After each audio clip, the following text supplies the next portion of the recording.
ఈ రోజుల్లో రసాయనాలతో నిండిన వ్యవసాయానికి ప్రత్యామ్నాయం ఉందా? నష్టాల్లో కూరుకుపోయిన రైతు నాణ్యమైన విత్తనాల కోసం ఆశగా ఎదురుచూస్తున్నాడు.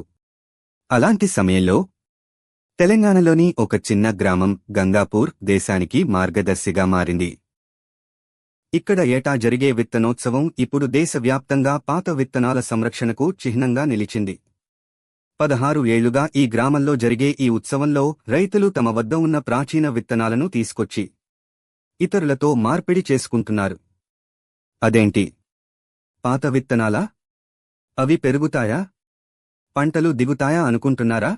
ఈ విత్తనాలు రసాయనాల అవసరం లేకుండా పెరిగిపోతాయి, ఆరోగ్యానికి మేలు చేస్తాయి, ప్రకృతికి హాని కలిగించవు.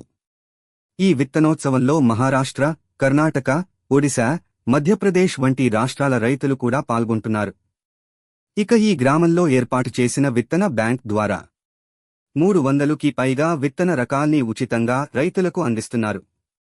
గంగాపూర్ రైతులు ఇప్పుడు 46 రకాల పంటలను పాత విత్తనాలతో సాగు చేస్తున్నారు. తాము తినే అన్నం తామే ఉత్పత్తి చేస్తున్నారు. ఈ మార్పు చిన్నది కాదు నేస్తం. ఇది పాతతరం నుండి వచ్చిన జ్ఞానాన్ని తిరిగి జీవించడమే. ఇప్పుడు మనం నిర్ణయం తీసుకోవాల్సిన సమయం వచ్చింది. పాత విత్తనాల రహస్యం మన భవిష్యత్తు భద్రత. ఈ విషయాన్ని తెలుసుకున్న ప్రతి రైతు, ప్రతి పౌరుడు ఈ వీడియోని షేర్ చేయండి.